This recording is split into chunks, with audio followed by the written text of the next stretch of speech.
worship the Father. You worship what you do not know. We worship what we know. For salvation is from the Jews, because he wants to introduce himself. Okay, he's a Jew, human being. But an hour is coming, and now it is, when true worshippers will worship the Father in spirit and truth. So such people, the Father seeks to be his worshippers. God is spirit, and those who worship him must worship him in spirit and truth. The woman said to him, I know that Messiah is coming. Then she postponed the encounter to the future. She knew the theology, though her life was wrong. I know the Messiah is coming. He who is called Christ, when that one comes, he will declare all things to us. True. But she was right in his presence, in her presence today. Messiah had come to meet her. Jesus said to her, I who speak to you am he. Jesus revealed himself, the truth. At this point, his disciples came and they were amazed that he had been speaking with a woman. Yet no one said, what do you seek? Or what do you speak with her? But they were a little alarmed, I think, amazed that their holy master had, and she must have been a Ulubi woman, to have managed to overcome 6 men. I mean, that needs some charm. So they were concerned, probably. So the woman left her water pot, went into the city and said to the men, come, see a man who told me all the things that I have done. This is not the Christ, he said. They went out of the city and were coming to him. Meanwhile, the disciples were urging him, saying, Rabbi, eat. But he said to them, I have food to eat that you do not know about. So Jesus' daily food was sharing the gospel. Let's say together, Lord Jesus. Make it so that sharing the gospel becomes necessary food for me. Let's say together, Lord Jesus. Make it so that sharing the gospel becomes necessary food for me. Please, Lord Jesus, may this prayer stay with you, that just the way you need food for your body, your spirit will say, I need to distribute some spiritual food to one person before I go to sleep. You all know that this is my constant prayer. This evening also, before coming to the Sunday service, I did that. Because I feel, how can I speak to you who have heard it so many times before I speak to someone who hasn't heard it once? I think it's John Wesley who said that. How can we only speak to each other? Of course we speak to each other. But please, speak of Jesus to someone who has never heard. They may be in a desperate, dire situation like this person, or they may be. So Jesus crossed many barriers. He reached the highest in the land, and he reached the lowest in the land. Religiously, he reached diverse people, like this Samaritan lady. And at very critical times, he was present in different places. When that woman was about to be stoned to death, he's there. Then he's walking somewhere, and a Syrophoenician woman comes out of another area, running to him and saying, my daughter is critically about to die, please say a word. If it's enough, you speak a word. And Jesus said, what amazing faith. And the moment he spoke, daughter was healed far away. And Mary of Magdala, how many demons left Mary of Magdala? How many demons? 1, 2, 8, 7. 7 demons left her. And Magdala was on the west bank of the Sea of Galilee. What was in the eastern bank of the Sea of Galilee? Gadara. There were more demons on the eastern bank than on the west bank. So when Jesus crossed the Galilean Sea, Sea of Galilee, and went to the eastern bank, whom did he meet? He met a man completely possessed. How possessed? He was out of his mind, living in the tombs, cutting himself. Even to this day, on the eastern shore of the Sea of Galilee, there's a place with old tombs. this because this chap was living among the tombs. Those old tombs are still there on the eastern bank of the Sea of Galilee when you cross. And then in Hiranthi's father's ministry, there's a chap called Jubi. His name will tell you what background he is. About a 40-year-old man, 35-year-old man. He was like this, cutting himself, demon possessed completely. He climbs to his father's roof and throws the tiles down, can't be controlled. He's tied and kept. Many times he has been in police station for getting violent like this. And those people came, and her father commanded this demon to leave, and the demon just left. Completely healed. That whole family came to Christ. I have personally met this fellow. He used to live in the tombs and trying to jump into the well. Those poor parents had a hard time, but Jesus still heals. So these are extreme cases. One day Jesus was going through, for the last time, he was going through the city of Jericho. Jesus went to Jerusalem always through Jericho. You had to, he was mostly operating Galilee. Then he has to come through Samaria. Samaria is between Galilee and Judea. And the Judeans did not like Galilee at all. So they said he's from Galilee, he's from Nazareth, he's a carpenter's son. They insulted him as much as possible, saying that, listen, has anyone told you that you are going to a church in Vancouver? Or has anyone told you how are you surviving in that church with so many laws?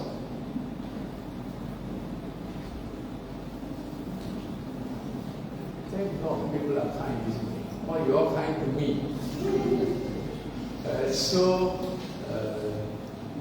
Jesus went into different situations, but always with a message of hope, a message of salvation. Many different women who had no place in society, seemingly Jesus was there whenever trouble was brewing, Jesus was there. And he was a peacemaker, he didn't fear trouble, he got involved in the trouble to make peace. So the last time he was going from Jericho to Jerusalem, the chief tax gatherer of Jerusalem, Jericho was Zacchaeus. And he gets a lot of tax because so much of tax. And he used to charge people more than necessary. And he was a well-known person. And that last time, Jesus on the way to Jerusalem, and he would not come again, isn't it? Because he would die that last time in Jerusalem. And in Jericho, Jesus knew Zacchaeus is ready for salvation. Zacchaeus was up on a tree. And Jesus goes there and says, hey Zacchaeus, you're a nasty fellow. You're the worst fellow in this town. Terrible oppressor. Did he say that? No. He knows all about him. Goes near the tree and says, come, I want to come into your house. And then he goes to his house. Zacchaeus is completely surprised that a holy man, according to the Jewish law, would come to his house. He is stinking wealthy, but nobody wants to come to his house. He has amassed so much of wealth. He has become sick of himself because his family can't go anywhere. Nobody calls him. They probably spit when he's moving somewhere. And Jesus comes to his home, and everybody is saying, Jesus has gone to a sinner's house. And then Jesus said, yes, a physician is needed in a house of sickness. And Zacchaeus completely turns to the Lord. Luke chapter 19, and Zacchaeus says, Lord, of the ill-gotten wealth that I gained, half I will give to the poor. And from everyone I have robbed, I will restore fourfold. Because that's the restoration offering.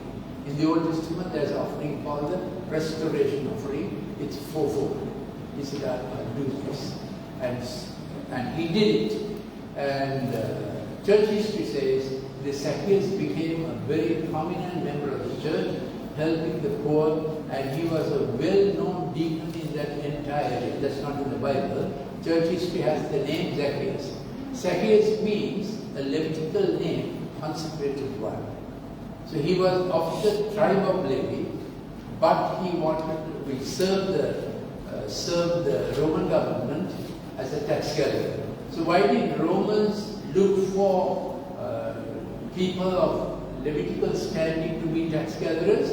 They were well known, they were schooled, they had standing in society, they could go to any business place and get the tax. That's what Zacchaeus did. Only thing Zacchaeus got far in excess of the required tax everybody.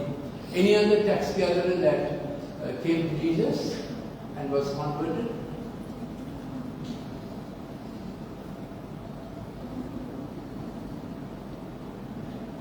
Sure, someone should know. I have some usual drink in my bag. Anyone else who was who can Matthew? Matthew's other name was Levi. So he's also he was in the tax border between Samaria and Galilee. This chap Zacchaeus was in the tax border between. Jericho was the main place. A lot of important stuff was produced in Jericho. Jericho was a very wealthy place, so there are a lot of tax to be collected in Jericho. But they both got saved, and they both came to the Lord and served Him. Then the best known fisherman of the Sea of Galilee was Simon Peter. And Jesus had met him before. And Simon Peter wouldn't touch a carpenter, and all your carpenters are poor people. And he's a man with a boat. Man with a boat is a big man, isn't it? But one day, Jesus knew, this morning, Peter is open to the gospel. What had happened that morning? He fished the whole night and caught nothing. Early morning, Jesus makes his way when Peter is feeling very down, where he caught nothing. It is unusual that you will catch nothing, isn't it? In a sea that has fish. And obviously the Lord had commanded, saying, hey, fish, none of you are going to get into the net. And he was down, his pride hurt, the Lord comes. He is ready to accept the Lord.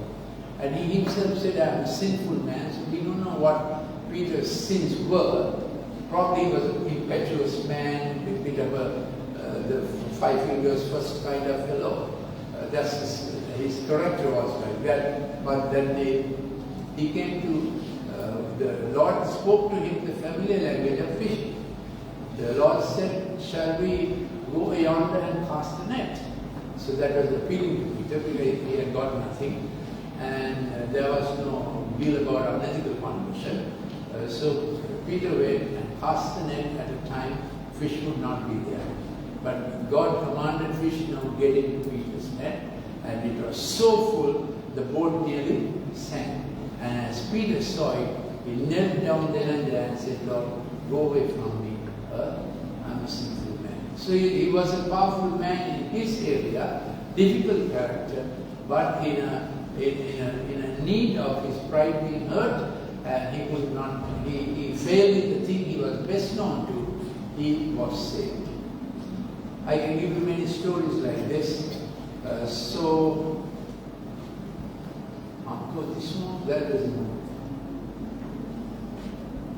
these are the different neighborhoods you might be in order to share your relatives. You meet them at weddings, you meet them at funerals, birthdays, anniversaries. Always have a track in your pocket. And make sure that your grandson is not around and he gets upset. Many of you don't have grandsons who get upset. Be judicious. What I do is when I go to anybody's wedding, I keep looking who might be the man of peace. And generally they are in the drinking section. They're nice fellows. One thing they have to be saved. So then I look, and and you make friends with them and give them a tract and somehow make a contact. For the month of October, I have about 175 contacts. I have put down their telephone numbers, and now I keep sending them different things. Most people don't respond at all, but some do. Now on the 21st evening, we are having a special carol service for all these characters. But your main carol service is 13th. Sinhala main carol service is 20th. Get ready to bring your friends for it because I am singing. Living neighborhood, your working neighborhood, living neighborhood are your neighbors. Do you know your neighbor's name? Do you know your neighbor's name? Get to know, and the Christmas time. So, piece of Christmas cake and a nice track. Is there a track anywhere there? I asked Tassin to bring me some tracks. Is it there? No, you can't see any tracks. Then there's healing, that big one, big letter healing one. Yeah, we'll distribute a few tracks. Please take it and give it. And Christmas time is coming, people are open. That's the wonderful thing about the city of Colombo. I think it's so friendly to Christmas, isn't it? Every shop is decorated. So it's a very good time. People's hearts are open. And thank God for the city of Colombo. There's a long-standing tradition that at that time people's hearts are open. Your working neighborhood may be more difficult other than for doctors, you know, and barbers. Why doctors and barbers? The doctors, they are helpless, they are horizontal. You can easily speak to them. Yeah, you can easily speak to them. Take a 50cc syringe with that long needle and speak to them. And why barbers? The old racer. Sir, Kapandana, sir. Hotel Kapandana. And why? It happened to me in Gonaval the other way around. There was a village barber and he has a lot of sores on his hands. So one day I decided to go and tell him the gospel. He gets drunk and he hits his wife also. So how to tell him the gospel? I offered my hair. And nowadays I cut my hair every 3 months. Those days I cut my hair every 6 months. You know, I cut my hair more frequently because there are domestic orders. So that day I sat on his chair and he's doing the barbering. I can see the oozing. But I told him the gospel. So I had about 25 minutes. I told him the gospel. And tears came into his eyes. Everybody in the village didn't like him. He was a domestic violence fellow, actually a coward. Otherwise, who will do domestic violence, isn't it? Our village Gonamal had gone on if you wanted to be violent. Anyway, I told him the gospel. So please find your working neighborhood. You can't, most of your time is spent in your working neighborhood. If God will ask you, my dear children, so many people came to you. Why did you never tell them about the Lord Jesus Christ? God is going to ask. You can't say, I left it to my pastor, he does it so much better. You can't say it. You are personally responsible for people who come to you. Then of course your school friends are always available. And then they keep touch with you, they are still friendly with you. School friendships last lifelong, isn't it? But you say, there's some bond in it, isn't it? Yeah. So they are always open to a word from you, not to strangers, but from you. Yeah. Then your students are always open to you. School level, professional field, and happenstance. Wherever you go, it may be a God opportunity. I've told you many times different things to share the gospel. Okay? God bless you. That we will share like Jesus. Jesus give us opportunity. Prayer, come and say a word of prayer for us. That